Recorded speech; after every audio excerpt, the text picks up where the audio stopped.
Assalamualaikum warahmatullahi wabarakatuh. Waalaikumsalam warahmatullahi wabarakatuh. Bismillah, alhamdulillah, la haula wa la quwata illa billahil aliyyil azim.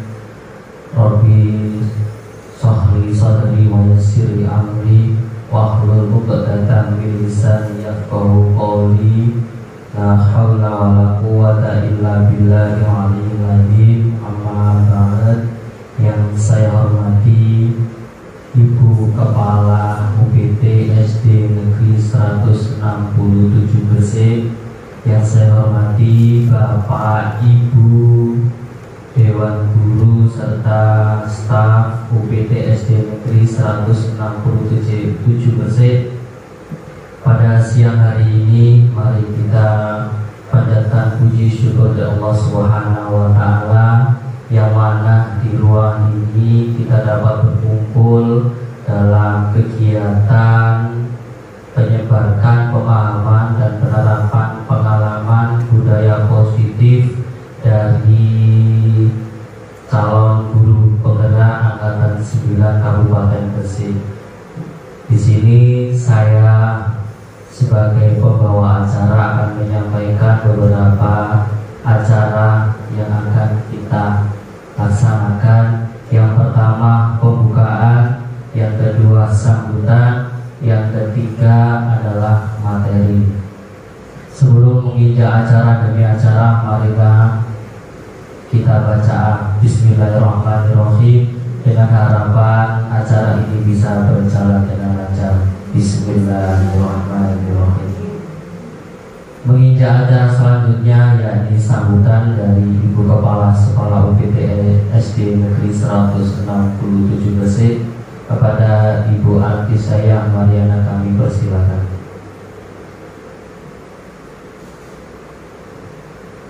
Assalamualaikum warahmatullahi wabarakatuh. Waalaikumsalam warahmatullahi wabarakatuh. Bismillahirrahmanirrahim. Alhamdulillah. La haula wa la quwata illa billahil aliyyil azim. Kepada yang terhormat Bapak Ibu Guru dan staf UPT SD Negeri 167 Gresik, kepada yang terhormat Bapak dan Ibu CGP di sini, yaitu Ibu Amalia dan Bapak Ahmad Habib Soleh.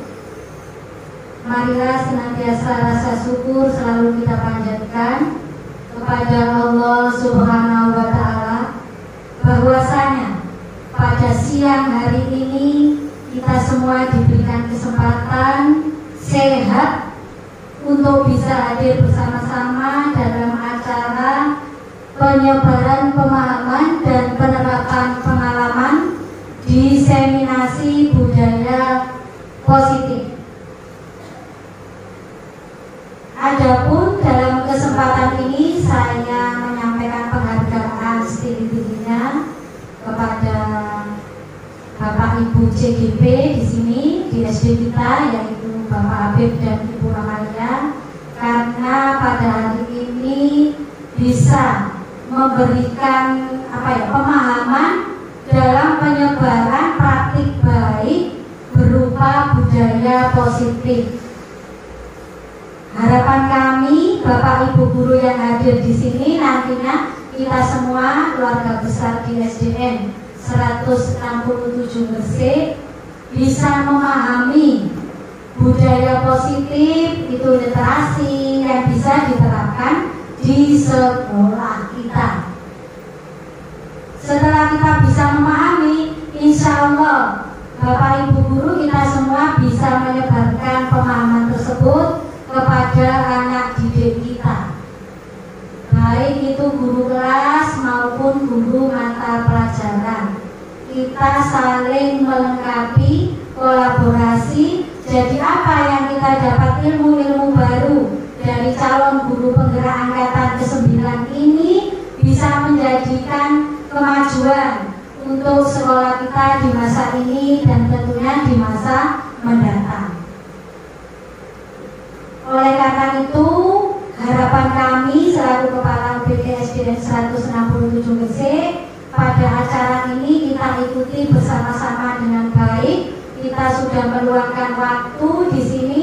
Mari kita curahkan segenap tenaga kita, pikiran kita, agar ilmu yang kita peroleh hari ini bermanfaat dunia dan akhirat. Amin ya rabbal alamin. Saya kira cukup demikian sambutan kami. Apabila ada kata-kata yang kurang berkenan, mohon untuk dimaafkan. Akhirul kalam, wabillahi taufik wal hidayah. Wassalamualaikum warahmatullahi wabarakatuh. Terima kasih disampaikan atas sambutannya Ibu Kepala Sekolah.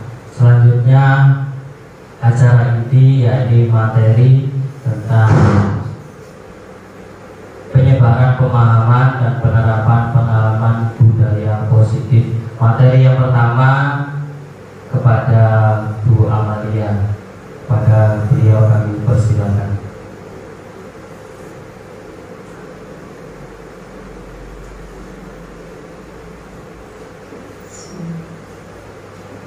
Alhamdulillah. Terima kasih atas waktu yang diberikan.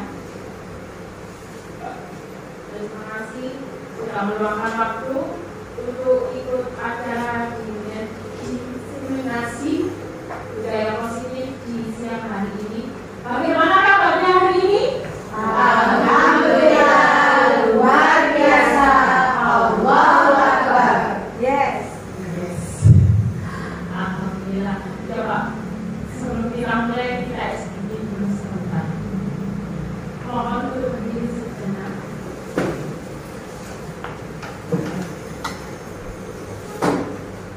Nah, mungkin ini yang dijelaskan dan sudah yang melaksanakannya, cuma kita hadirnya aja.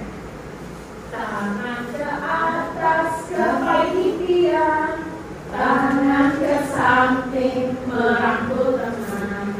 Tangan ke depan, fokus harapan. Tangan didekatkan, bertepuk tangan. Ya, kita bisa mulai lagi.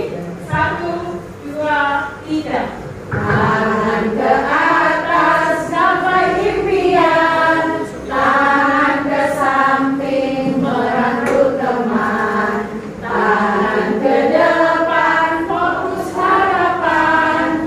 Tangan didekatkan, bertepuk tangan. SDN 167 Gresik. Sehat, unggul, berprestasi. Yes. Alhamdulillah. Silakan bisa duduk kembali. Sedikit merefreshkan pikiran kita ya. Ya, untuk diseminasi budaya positif. Budaya positif itu apa ya? Biasanya. Terus jawabannya kebiasaan yang baik. Terima kasih. Budaya positif adalah kebiasaan yang baik. Bisa dilanjutkan.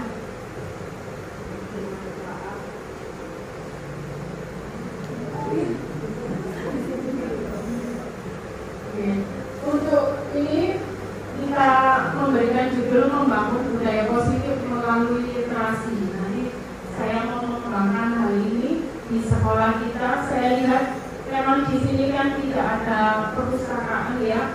Kemudian saya melihat di setiap kelas sudah hampir ada, semuanya sudah baca.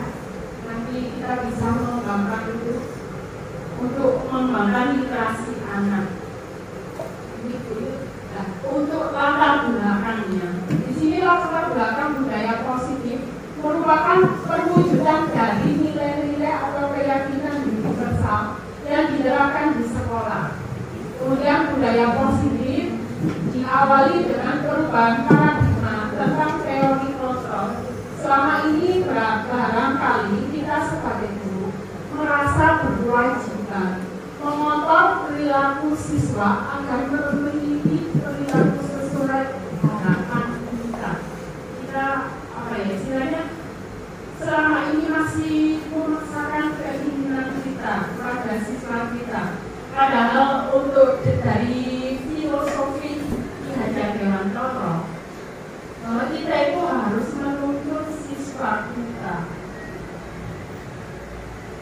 bagaimana kodrat alamnya, kemampuan awal anak, kemudian kita kembangkan. Di sini kita diibaratkan sebagai petani. Guru adalah petani, di mana petani itu harus bisa mewujudkan bibitnya itu siswa kita. Siswa kita itu mau kita dorong, mau kita arahkan kemana. Dia mempunyai istilahnya, siswa kita itu punya potensi apa sih? Di situ kalau bibitnya sudah unggul, kita tinggal mengarahkan dia potensinya ke akademik atau akademik seperti itu. Kemudian sebagai petani memang kita juga harus bisa memberikan hal yang baik seperti kita pupuk, kemudian kita siram supaya kita juga menghasilkan lulusan yang baik seperti itu. Kemudian untuk tujuannya, pembelajaran dirancang berdasarkan prinsip pembelajaran berdiferensiasi. Dimanapun kita harus istilahnya sama murid itu, tiap anak itu mempunyai potensi yang berbeda-beda. Kita tidak bisa istilahnya menyamaratakan murid kita, kemampuan murid kita itu kita samaratakan sama semuanya. Kita anggap murid kita itu mampu semuanya. Tidak demikian. Karena setiap siswa itu mempunyai keunikan masing-masing. Ada yang berpotensi di bidang olahraga, ada memang yang akademiknya matematikanya bagus, kemudian ada yang anaknya itu tata kramanya bagus, meskipun di kognitifnya masih kurang seperti itu. Kemudian kita juga harus menerapkan profil pelajar Pancasila seperti itu, sehingga istilahnya tidak di satu hal saja pembelajarannya bagus, tapi moralnya masih kurang seperti itu. Kemudian untuk tolak ukur di sini, murid mampu membuat kesepakatan kelas untuk dipasang di dinding kelas dan ditaati. Peserta dapat mengaplikasikan nilai-nilai profil pelajar Pancasila secara berkesinambungan. Semua sudah membuat kesepakatan kelas. Ya, di sini kita di awal pembelajaran pasti sudah bersama-sama siswa kita ya untuk membuat kesepakatan kelas. Kenapa kok kesepakatan kelas ya? Bukan peraturan.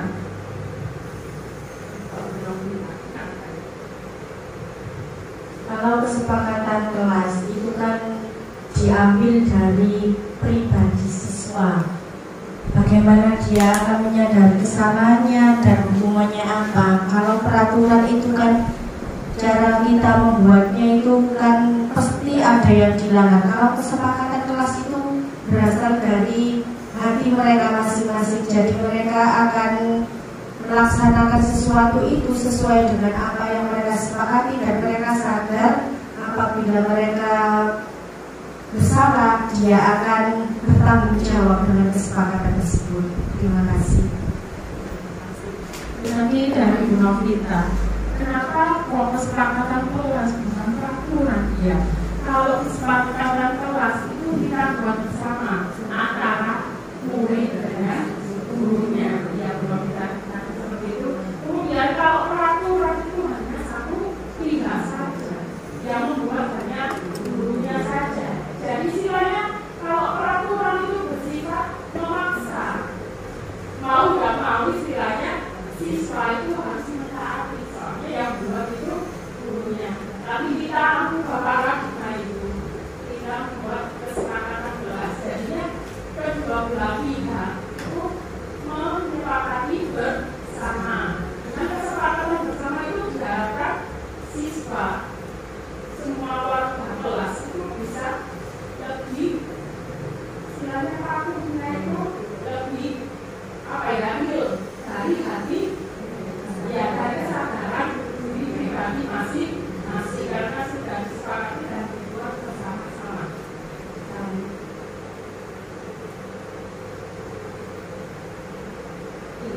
ada konsep inti dari budaya positif.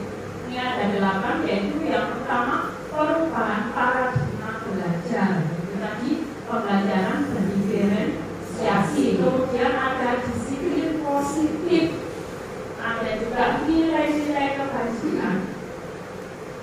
Ini berarti nilai-nilai kebaikan yang kita lakukan itu istilahnya kegiatan kita itu mengandung nilai kebijakan apa sih. Kemudian ada kebutuhan dasar dari manusia. Kemudian yang kelima, motivasi perilaku manusia.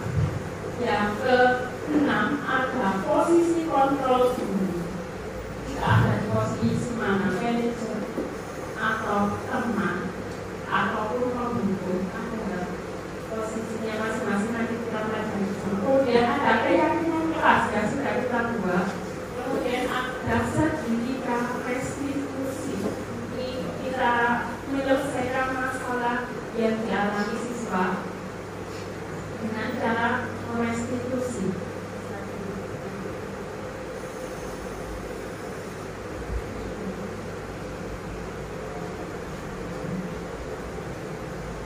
Ya, lanjut ke pembelajaran dengan paradigma baru.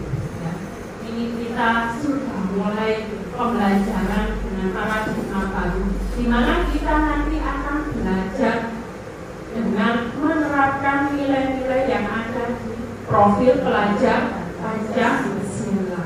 Ya Pak, saya ingin satu pembelajaran yang dengan paradigma baru mungkin sudah diterapkan di kelas yang terakhir.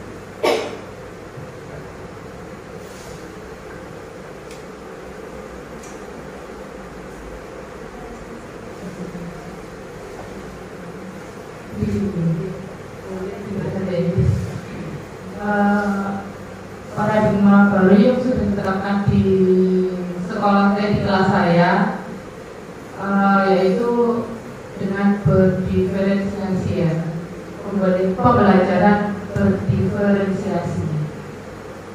Itu dia. Terima kasih. Ya. Dengan kita istilahnya memberikan pembelajaran yang berbeda sesuai dengan kemampuan siswanya, ya, sesuai kodrat alam yang dibawa setiap siswa yang kita didik. Di sini ada kita harus istilahnya kita memberikan pembelajaran itu sesuai kebutuhannya siswa, sesuai dengan tingkat perkembangan psikologi anak kita. Nah, mungkin kita mengajarkan anak di kelas 1, tapi kita terapkan cara pembelajaran di kelas tinggi seperti itu, ya. Kemudian untuk profil pelajar Pancasila, insya Allah di sekolah kita sudah melaksanakan, yaitu beriman, bertakwa kepada Tuhan dan berakhlak mulia. Ini kita lakukan dengan banyak kegiatan pembiasaan, mulai dari awal masuk kita mulai pembelajaran dengan berdoa dan diakhiri dengan doa. Juga kemudian ada pembiasaan sholat duha dan sholat zuhur berjamaah. Kemudian bisa membaca Yasin seperti hari ini setiap hari Kamis. Kemudian juga ada kegiatan baru Al-Fajari. Kemudian ada istighosah setiap Jumat Lagi dan pembiasaan keagamaan yang lainnya. Kemudian berkebinekaan global. Anak-anak sudah dibiasakan untuk saling menghormati, saling menghargai. Kemudian bergotong royong, membersihkan kelas. Kemudian ada kegiatan Jumat bersih juga, kreatif. Di sini anak-anak kita biasakan untuk istilahnya apa sih yang bisa mereka hasilkan dari materi yang kita terangkan seperti itu juga, tapi mereka mengeksplor dirinya sendiri. Kemudian bernalar kritis, kita memberikan permasalahan, kemudian para siswa menyelesaikannya dengan cara mereka masing-masing. Kemudian mandiri,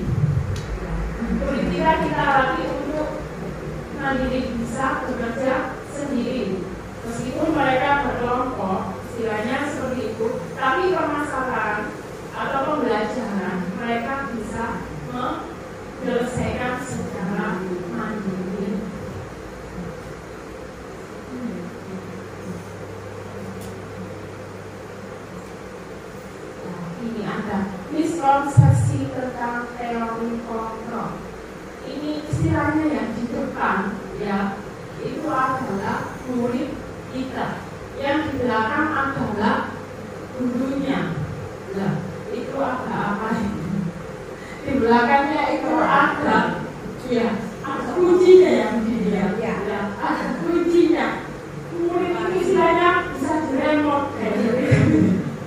Ya, itu ada miskonsepsi tentang teori kontrol. Yang pertama, kalau kita lihat gambar itu ilusi guru mengontrol. Ya, karena kita lihat kalau di depan itu seorang murid, belakangnya adalah gurunya, pasti kita langsung wah ini tadi gurunya mengontrol, tadi misalnya diremot dilihat oleh gurunya. Kemudian ada lagi yang berpikiran semua penguatan positif, efektif, dan bermanfaat. Biasanya kalau kita istilahnya memberikan penguatan, memberikan ilmu kepada siswa, kita mesti berpikiran apa yang kita berikan itu yang terbaik menurut kita, ya. Tapi belum tentu itu baik menurut murid, ya, menurut anak. Kemudian yang berikutnya, ilusi bahwa kritik dan membuat pasca bersalah mampu menguatkan karakter. Biasanya kalau ada nakal atau salah gitu dan mengerjakan PR, maunya kita istilahnya kita menasehati agar istilahnya kena ke psikologinya, kan itu selalu tidak mengerjakan PR, selalu terlambat mengerjakan. Sebenarnya niatnya kita itu baik ya, inginnya kita dia tidak mengulangi lagi, tapi kita kadang itu tidak sadar perkataan kita itu lagi ya kena ke psikologinya anak, akhirnya anak tambah down seperti itu. Apalagi kita mengatakan di depan kelas, di depan anak-anaknya seperti itu. Kemudian yang keempat, ilusi bahwa orang dewasa berhak memaksa. Biasanya kita istilahnya kita ibu berpikir ya, saya ini gurunya, berarti saya berhak untuk mengatur murid saya seperti itu. Tapi itu harus kita bilangkan ya, kita harus istilahnya itu tadi filosofinya diajak dewan utama. Kita itu menuntut, bukan menuntut seperti itu. Misalnya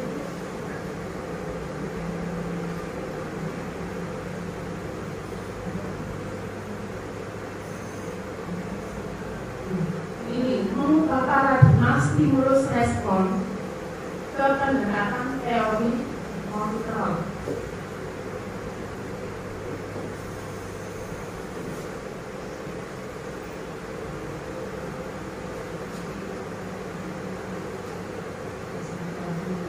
Untuk stimulus responnya, realitas atau kebutuhan kita sama. Kita menganggap biasanya setiap orang itu mempunyai kebutuhan yang sama, tetapi di teori kontrol kebutuhan setiap orang itu berbeda. Kemudian untuk yang kedua, semua orang melihat hal yang sama, tetapi setiap orang itu pasti istilahnya mempunyai gambaran tentang sesuatu itu yang berbeda.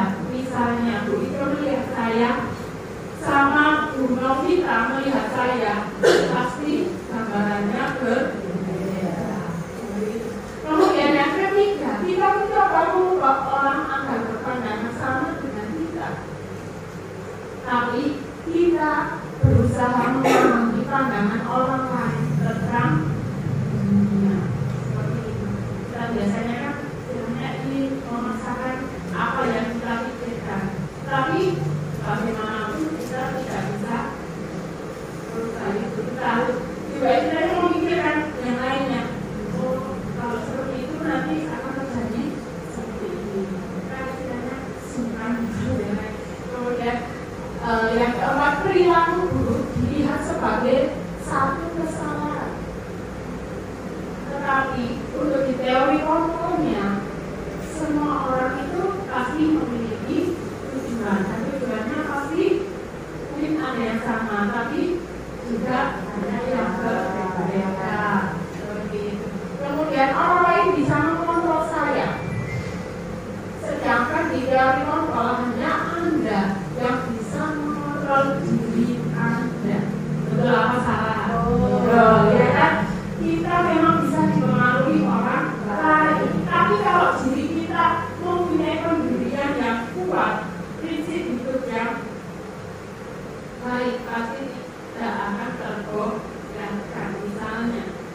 ya itu tadi awalnya tadi ya, soalnya setiap orang pasti punya prinsip hidup. Kemudian pemaksaan ada pada wujudkan gagal. Kemudian untuk teori kontrolnya kolaborasi dan konsensus menciptakan pilihan-pilihan baru. Misalnya kayak tadi, kami kan untuk dirayu, ayu-ayu, melihatnya apa yang dibutuhkan. Kemudian yang lainnya, kalau orang satu nggak berhasil, kolaborasi sama temannya untuk membuat itu seperti itu. Ya, sampai apa yang diinginkan tujuannya itu benar benar. Model berpikir menang kalah, tapi di teori kontrol model berpikir menang menang. Sudah nggak zaman kita menjadikan orang lain agar kita menang. Tapi bagaimana caranya kita berkolaborasi dan menang bersama seperti itu. Karena kita bisa sukses bersama-sama. Terutama untuk UPS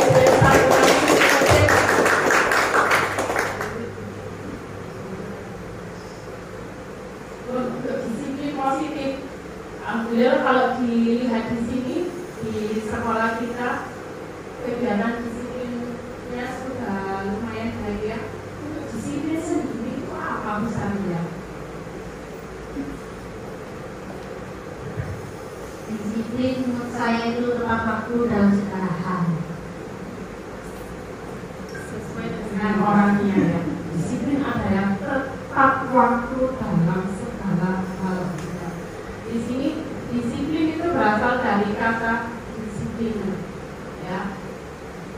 Disiplin ternyata artinya latihan atau pendidikan kesopanan serta kerohanian yang bertujuan untuk mengembangkan karakter.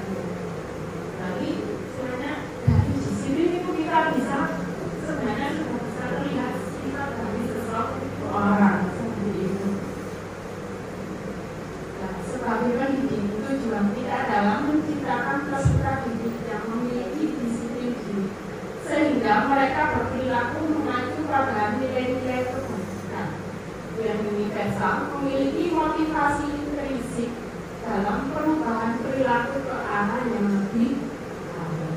Jadi tujuannya kita mendisiplinkan anak itu supaya anak memiliki perilaku yang baik. Disiplin positif, misalnya kita memberikan awalnya kalau anak-anak nggak bisa disiplin kita kasih reward seperti itu ya, kasih reward. Kalau banyak yang tidak mengerjakan tugas kita kasih reward. Harapan kita itu dengan reward anak-anak bisa disiplin. Ternyata itu memang sebenarnya berhasil, tapi dalam jangka waktu pendek. Mereka memiliki motivasi eksplisit yang berasal dari orang lain, tapi motivasi intrinsiknya dari dalam dirinya masih belum ada. Karena mereka disiplin karena ada imbalannya, ya, seperti yang untuk nilai-nilai kebajikan. Ini ada nilai yang disepakati bersama. Ada contoh kebajikan institusi atau organisasi.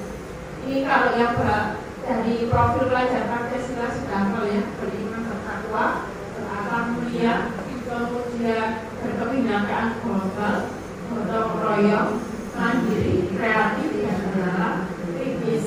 Kemudian ada ini dari Ibu Primary Years Program. Ada toleransi, rasa hormat, integritas, mandiri, menghargai, antusias, empati, keingintahuan, kreativitas, kerjasama, percaya diri, dan komitmen. Kemudian untuk keterampilan hidup atau life skill, di sini ada dapat dipercaya, lurus hati, mendengar yang aktif, tidak merendahkan orang lain, dan memberikan yang terbaik dari diri.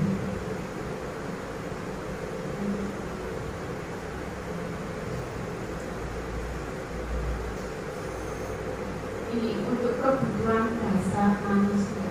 Ini segala sesuatu yang kita lakukan untuk mendapatkan apa yang kita inginkan. Seluruh tindakan yang kita lakukan memiliki tujuan tertentu, dan semua usaha terbaik yang kita lakukan dalam rangka agar kebutuhan kita dapat terpenuhi dengan baik. Bukan dasar manusia itu apa saja ya.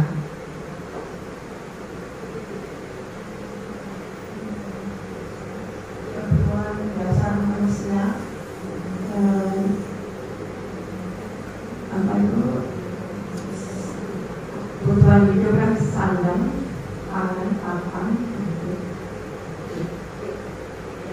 Terima kasih. Jadi ya, ini kebutuhan dasar dari manusia. Tadi berdosa sekali bunyi yang ada di nomor 1, kebutuhan untuk bertahan hidup, untuk survive. Kemudian yang kedua, cinta dan kasih sayang. Nah, itu namanya manusia pasti butuh kasih sayang. Kita mengajar berarti harus dengan kasih sayang. Kemudian yang ketiga, kebebasan. Kebebasan tapi yang masih kita bisa kontrol anak. Kemudian ada kesenangan. Namanya anak-anak ini pasti dekat dengan namanya dunia bermain. Ya. Tidak bisa dipungkiri. Pasti karena anak itu bisa konsentrasi tapi hitungannya 5 menit. Makanya bagaimana cara kita untuk melunas pembelajaran itu, biar anak itu senang dalam pembelajaran. Sehingga apa yang kita sampaikan itu bisa kita sampaikan, bisa masuk pembelajarannya ke anak dengan baik. Kemudian kekuasaan. Manapun manusia ini pasti pada dasarnya juga menginginkan kekuasaan.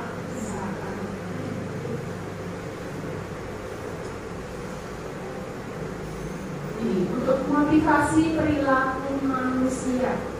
Nah, ini motivasi manusia dalam melakukan disiplin positif itu ada ya untuk menghindari tindakan atau hukuman.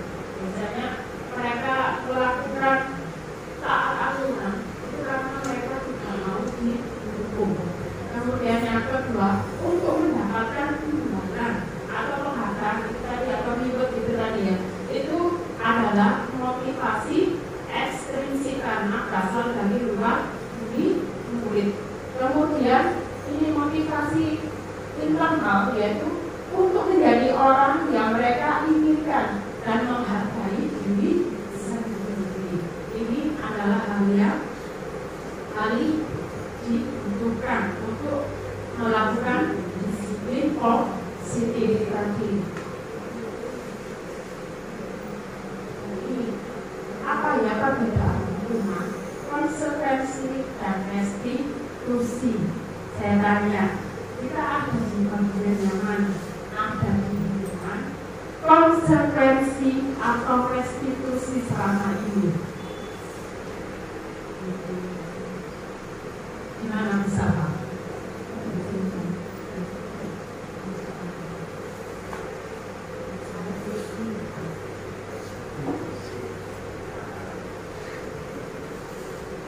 Terkadang hukuman yang terkadang semua ada kalanya di sana, ada kalanya di sini, ada kalanya di sini. Ternyata semuanya sudah pernah dilakukan. Itu kita lakukan berdasarkan apa Bapak ya? Terkadang kesepakatan, terkadang situasi, terkadang dadakan tapi kesepakatan.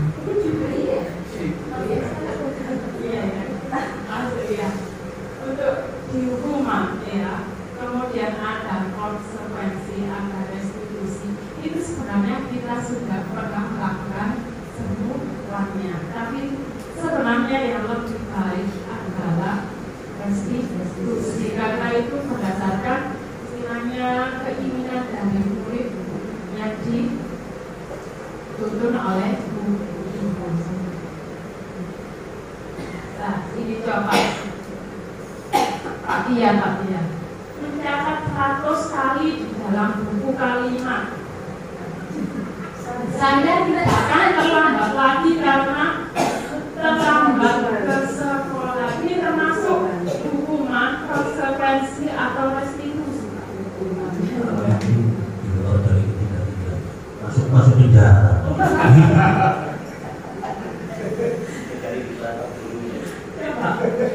Kalian, kalau ibu guru yang lain, ini orang menjawab 100 kali di hukuman.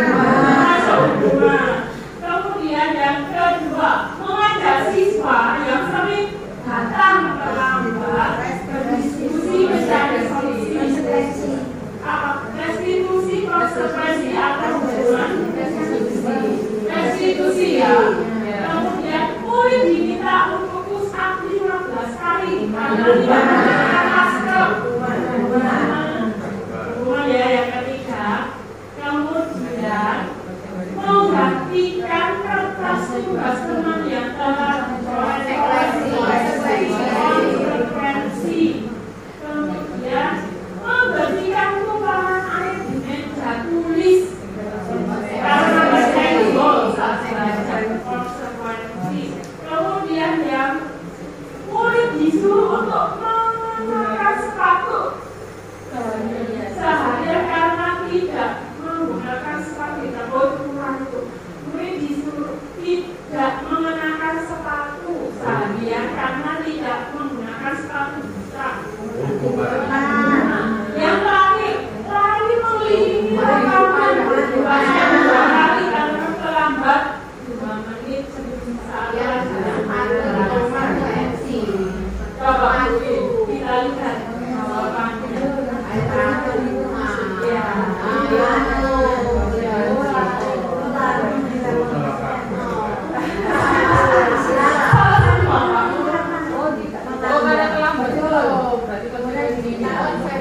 Ya ini kan yang mungkin banyak yang di terakhir, soal terakhir mungkin masih bingung. Kali mengelilingi lapangan basket 2 kali karena terlambat 10 menit untuk pelajaran PJK.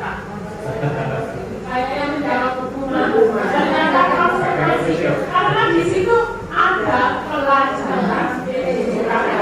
Terlambat masuk sekolah tahu hukuman.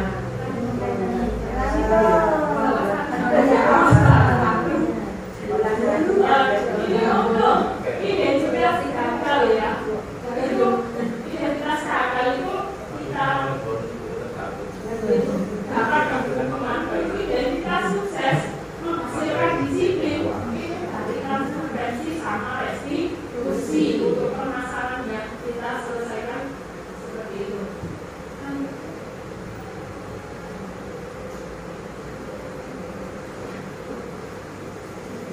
Ini untuk posisi kontrol seorang guru. Ternyata peran kita itu banyak sekali, Bu.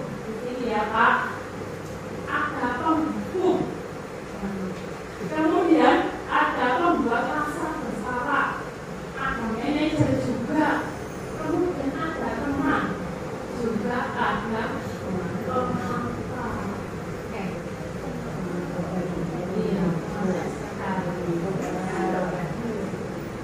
Iya, ya, untuk selanjutnya akan dilanjutkan oleh Pak Habib.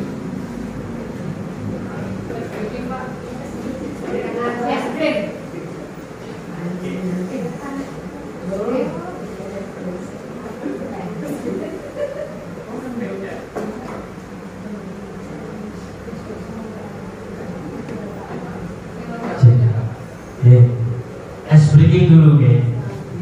Ya, es breaking kertas. Bukan amplop. Ya, saya kasih kertas dulu. 1. Pak Sam bawa pulpen, tak siapa juga. Oh, sebentar.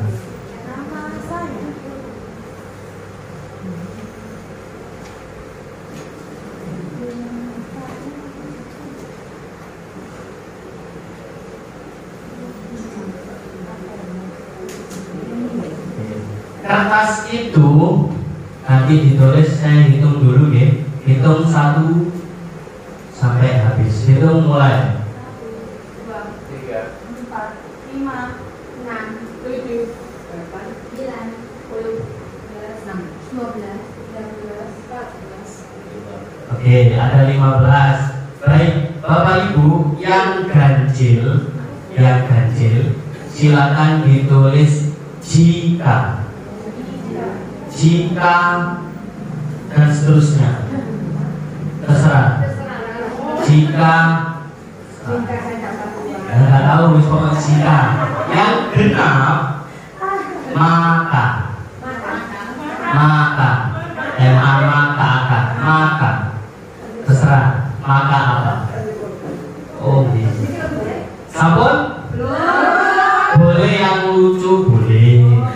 Tidak harus serius, boleh. Biar nggak gitu.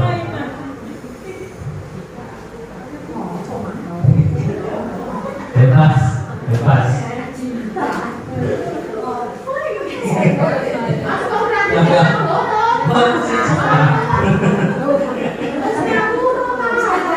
Bebas jika maka nanti sautnya lagi. Silakan yang ganjil tidak usah menjawab maka gitu. Sambut ya. Baik, saya mulai dari nomor 1.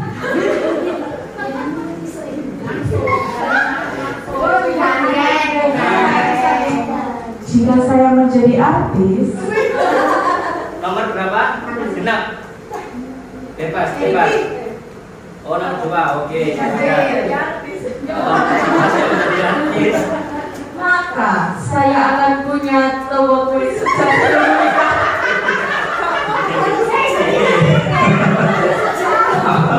Ya. 5 mana 5? Oke, 5. Tahu berapa? Jika saya melihat murid saya sukses, saya merasa bahagia.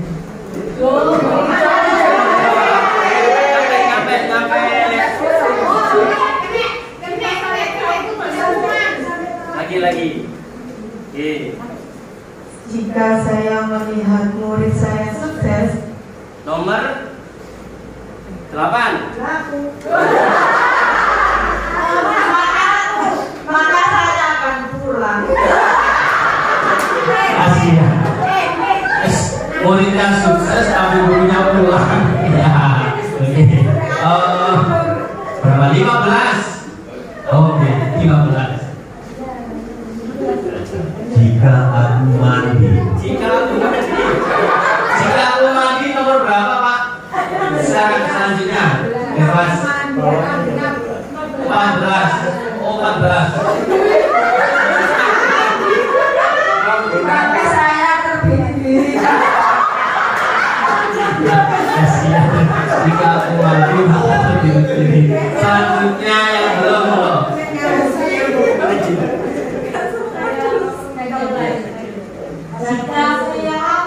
Jika saya lapar nomor 12. Oh, Sani. 13 jangan ada jika. Oke. Saya mau makan. Iya. Berarti jika saya lapar tetap lapar. Yang belum asam. Asam. Tapi nomor benar. Jika saya menangis,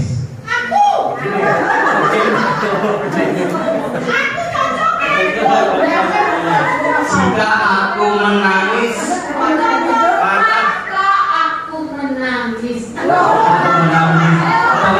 oke, baik. Jika saya jadi orang kaya, maka saya akan tidur.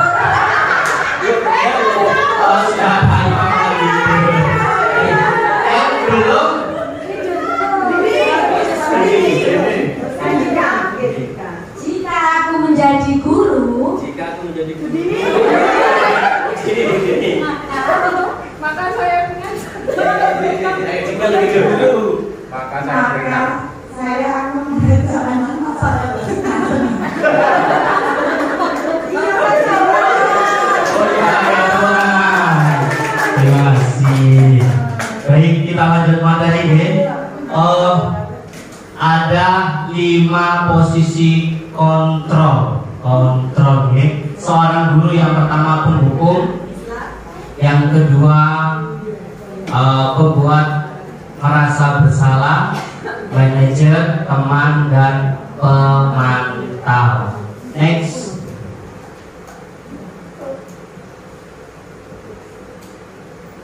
Contoh penerapan dan posisi kontrol. Ada sebuah kasus.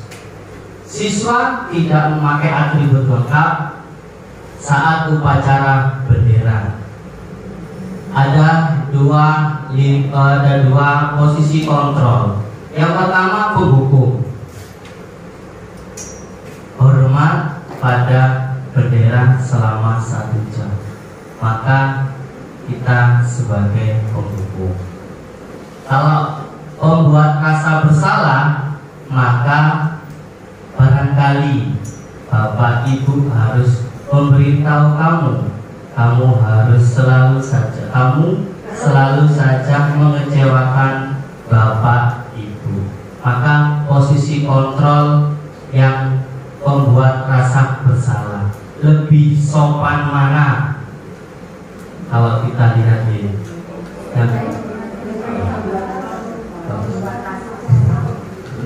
lanjut.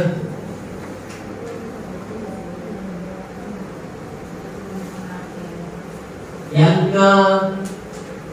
selanjutnya ada kasus siswa tidak memakai bersama jika kontrol kita sebagai teman, maka kita harus menjawabnya.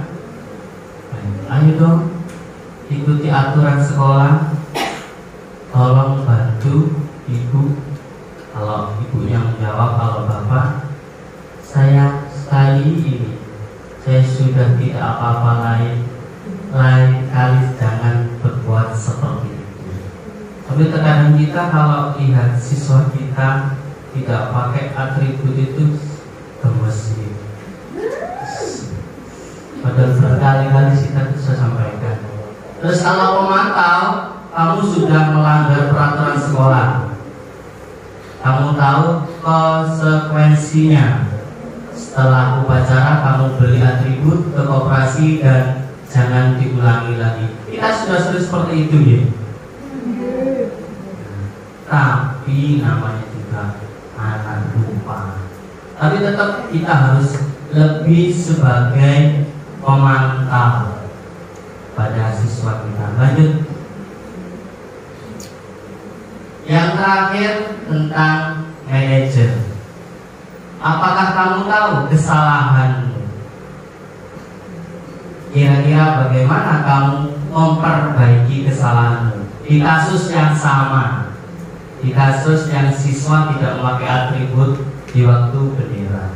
Jadi ada 5 posisi kontrol itu dengan pertanyaan yang sangat berbeda. Lebih baik yang mana Bapak Ibu?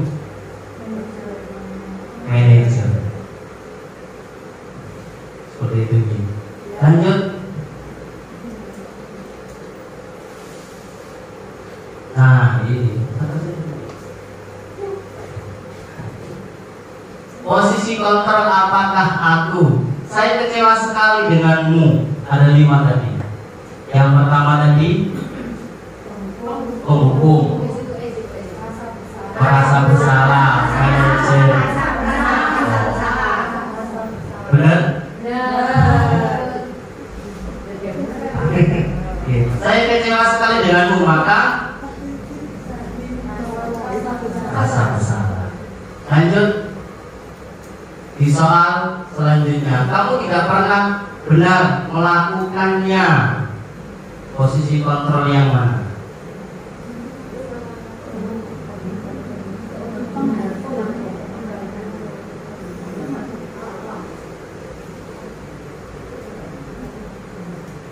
Tahu Bu? Kamu tidak pernah benar melakukannya. Penghukum, manajer, merasa bersalah, teman,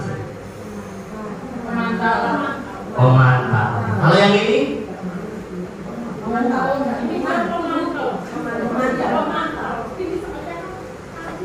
Kamu ya.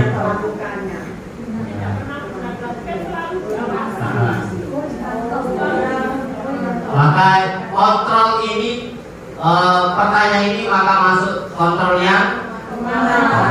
Oke, lanjut. Apa rencana kamu? Mulai nyambung ini. Selanjut, next. Ayolah. Dari kata awal sudah nyambung ibu ya. Berarti ini masuk di kontrol. Next.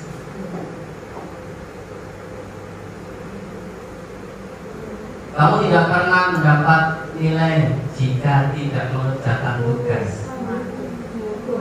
Kamu tidak pernah mendapatkan nilai jika kamu tidak mengerjakan tugas.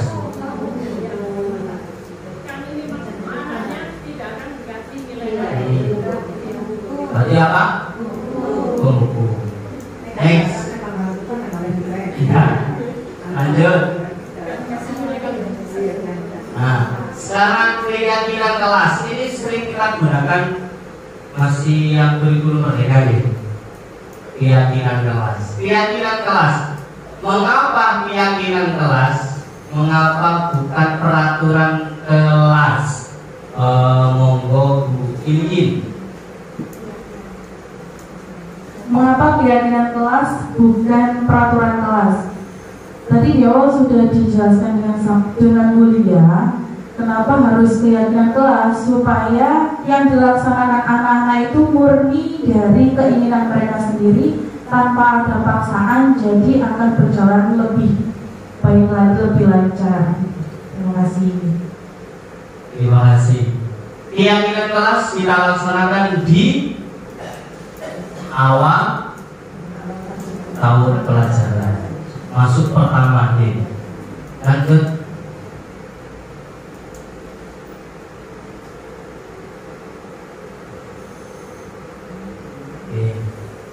Pembuatan keyakinan kelas itu bersifat abstrak, berupa pertanyaan universal, dibuat dalam pertanyaan yang positif, yang baik-baik saja, sedikit saja agar mudah diingat, sesuai dengan kondisi kelas dan sekolah sehingga mudah diterapkan. Semua warga sekolah atau warga kelas dilibatkan saat pembuatan keyakinan kelas. Jadi Bapak Ibu kalau membuat keyakinan kelas tidak usah banyak. Kalau kelas saya kemarin 5. Mandiri, bertanggung jawab, jujur, menyayangi sama teman, menghargai, disiplin. Hanya 5. Kalau kita jabarkan sangat luas. Seperti itu. Lanjut.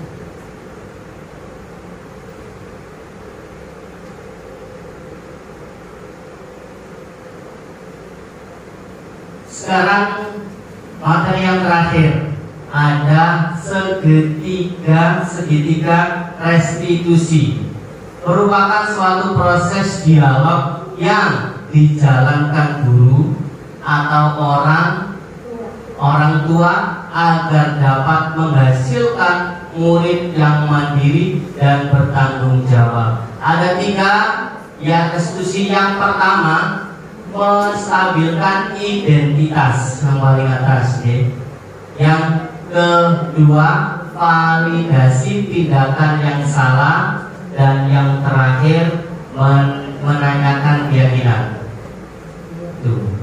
Next, ada video cuplikan tentang belum ya. Yang pertama, menstabilkan identitas berdasarkan prinsip pembuat kesalahan adalah bagian dari proses pembelajaran. Pembuat salah itu wajar. Tidak ada manusia yang sempurna. Bapak Ibu pun pernah melakukan itu. Bapak Ibu tidak mencari siapa yang salah. Kamu berhak merasa begitu. Jadi yang pertama, ketika kita menghadapi siswa yang memiliki suatu permasalahan yang ditanya yang pertama tentang menstabilkan identitas. Ditanya, berbuat salah itu wajar. Terkadang kita itu terkadang emosi ya, salah menyalahkan siswa kita. Tapi yang pertama ini menstabilkan identitas permasalahan. Juga salah itu adalah hal yang wajar. Bapak Ibu juga pernah merasa atau berbuat salah. Kamu berhak membuat hal tersebut. Setelah anak kita, siswa kita menjawab identitas permasalahan ini, maka tindakan yang kedua, lanjut, validasi tindakan yang salah. Kamu pasti punya alasan melakukan hal tersebut, padahal kamu bisa berbuat lebih buruk dari ini. Kamu patut bangga karena kamu telah melindungi sesuatu yang penting. Setelah anak tersebut meyakini kesalahannya dan ada alasannya, maka segitiga restitusi berlanjut yang ketiganya. Yang terakhir itu menanyakan atau validasi tindakan yang salah sama. Lanjut. Ya. Oh enggak nih. Apa keyakinan kelas kita? Maka setelah menjelaskan, maka yang terakhir itu kita menanyakan kembali apa keyakinan kelas kita, merefleksi keyakinan kelas kita apa saja yang kemarin sudah disepakati, lalu nilai-nilai apa saja yang telah disepakati bersama yang kemarin itu apa saja, disiplin, bertanggung jawab dan sebagainya.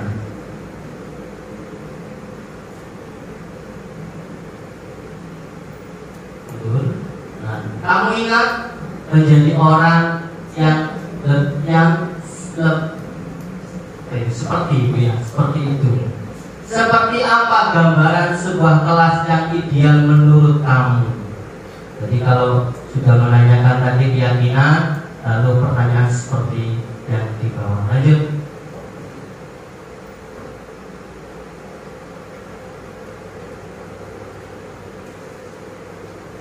Cuplikan video penerapan segitiga restitusi.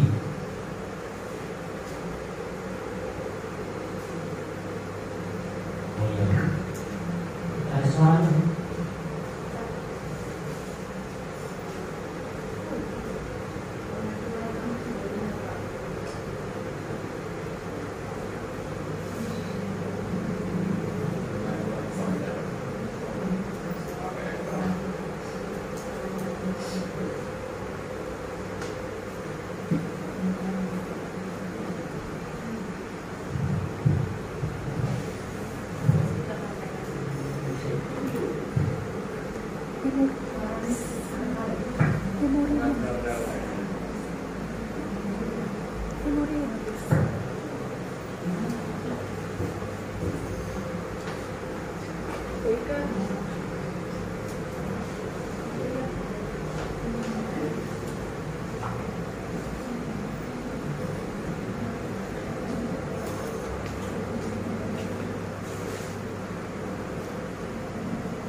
Kebetulan siswanya Bu Amalia, yakni membuat melanggar keyakinan kelasnya, yakni tidak mengerjakan tugas atau PR. Yang langkah pertama yang dilakukan oleh Bu Amalia, yakni diajak 4 mata. Terus mengidentifikasi atau validasi identitas. Menanyakan tadi Bu G, setiap manusia pasti memiliki permasalahan. Terus menurut inti pasti memiliki alasan tersendiri. Maka anak tersebut akan menjawab alasannya kenapa tidak mengerjakan tugas. Setelah itu menginjak segitiga khusus yang kedua. Terakhir, menanyakan kembali keyakinan kelas kita yang kemarin itu apa yang dilanggar oleh anak tersebut. Seperti itu. Next.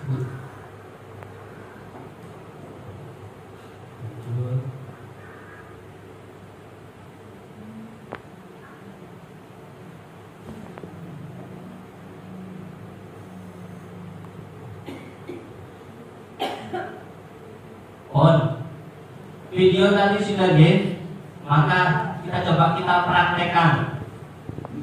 2 orang yang menjadi siswa, 1 orang yang menjadi guru. Monggo. Bu Sama, Pak Sam. Oh, Pak Sam siswa, Siswa. Oh, dan siswa. Monggo. Pak Dia guru. Ini.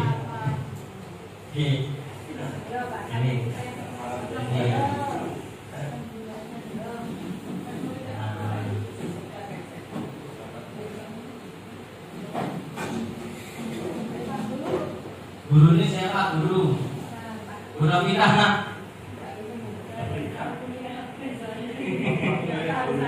Oke. Bu Amalia jadi guru, Bu Pak Sam jadi siswa. Tentang seperti video tadi, yakni siswa tidak mengerjakan tugas atau PR. Monggo.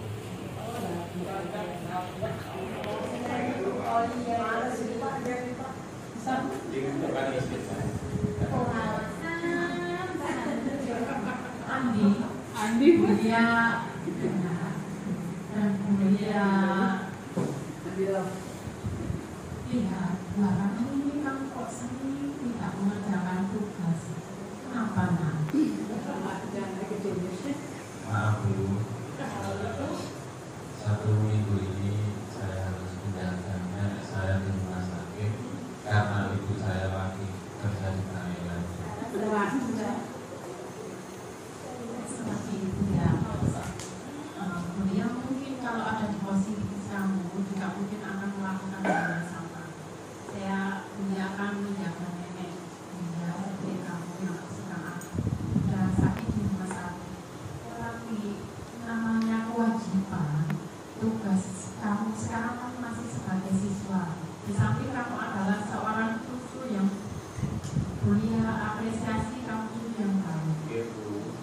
Ya, tetapi kamu juga di posisi lain ada sebagai murid. Murid di sini tugasnya, kewajibannya juga masih belajar. Jadi kalau ada tugas harus juga jalan.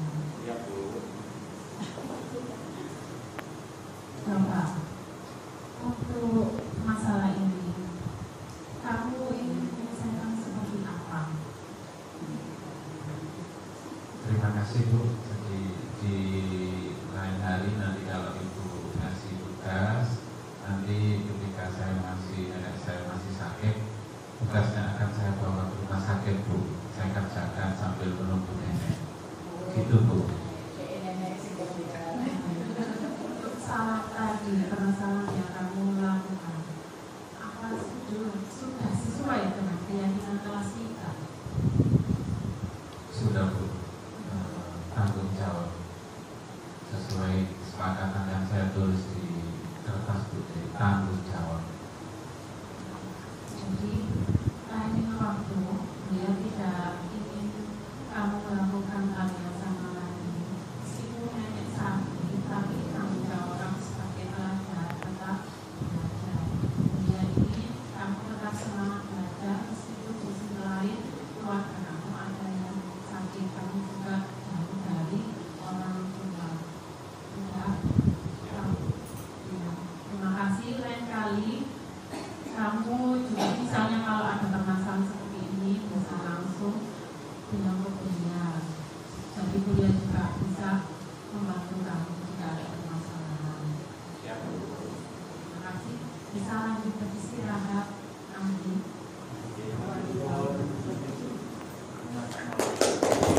kasih pasang mengatakan Andi ya.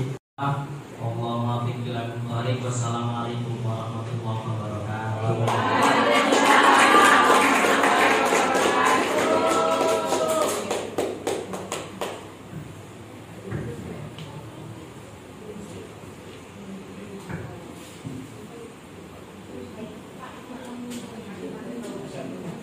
Terima kasih untuk kolaborasinya, kerjasamanya Bapak Ibu Guru Hebat UPTSDN 167 Gresik.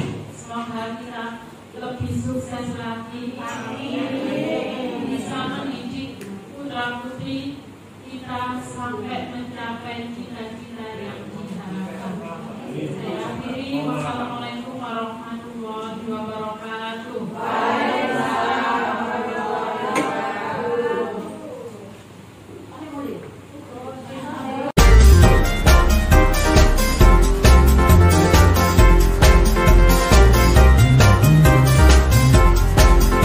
Assalamualaikum warahmatullahi wabarakatuh. Waalaikumsalam warahmatullahi wabarakatuh. Oke, selamat pagi anak-anak.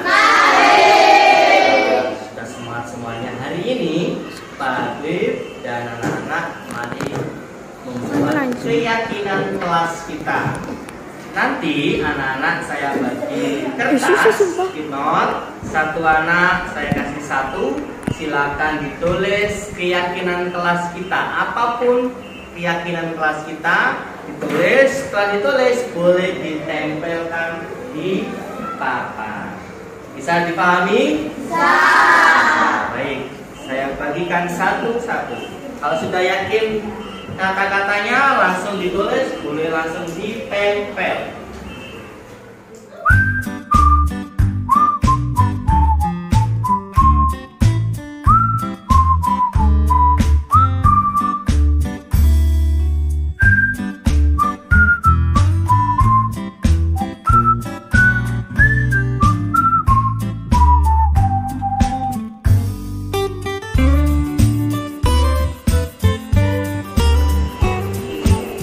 Silakan ditulis dengan huruf besar supaya bisa dibaca dengan teman-temannya. Silakan ditulis. Bagi yang sudah selesai silakan taruh tempel di sini.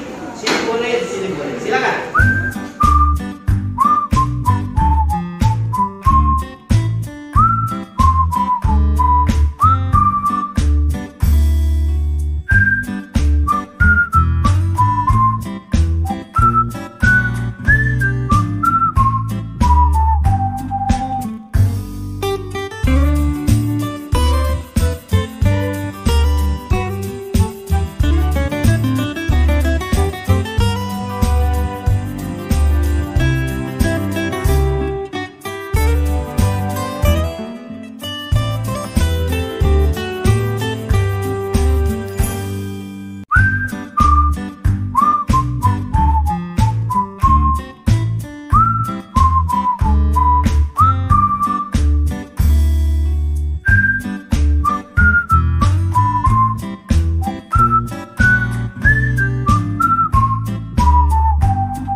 Sudah menulis keyakinan kelas kita, sekarang kita baca bersama-sama. Yang pertama ada mandiri. Oke, berarti di keyakinan kelas kita yang pertama ada mandiri.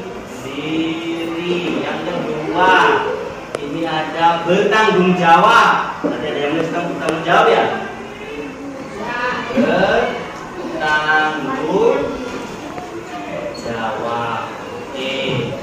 Yang ketiga ada melaksanakan piket kelas dan dengan teratur, berarti masuk. Oh iya, tanggung jawab. Piket. Oh iya, betul sekali, tanggung jawab. Jaga kebersihan, berarti Tanggung jawab. betul ya, ini ya kalimat positifnya, jaga kebersihan.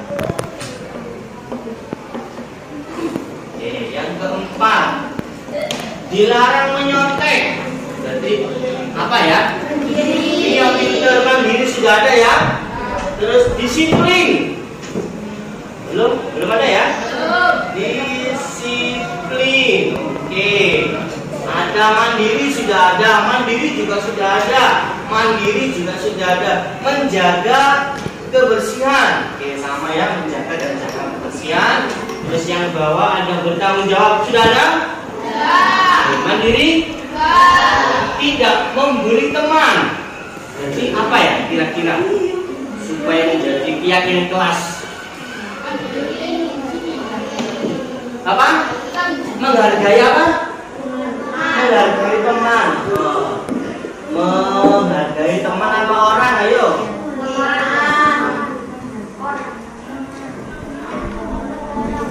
Teman ya atau orang. Oke. Terus ini apa ini? Menghargai teman. Ya betul. Mandiri sudah ada. Dilarang membuli teman. Termasuk teman. Mandiri disiplin sudah ada. Bertanggung jawab juga sudah ada. Disiplin, bertanggung jawab, mandiri juga sudah ada. Memakai atribut lengkap. Disiplin, betul, mandiri sudah ada, mandiri juga sudah ada. Yang jatuh ini saya baca ya. Dilarang menyontek-nyontek, menyoret-nyoret kelas. Mencoret-coret kelas termasuk menjaga kebersihan. Ya. Terus ini terus belajar. Belajar dari apa ya? Mandiri. Baik. Jadi keyakinan kelas kita ada 5. Yang pertama, mandiri, bertanggung jawab, menjaga kebersihan, disiplin, dan menghargai teman. Dengan ini, mari kita sepakati bersama keyakinan kelas kita dengan tepuk semangat.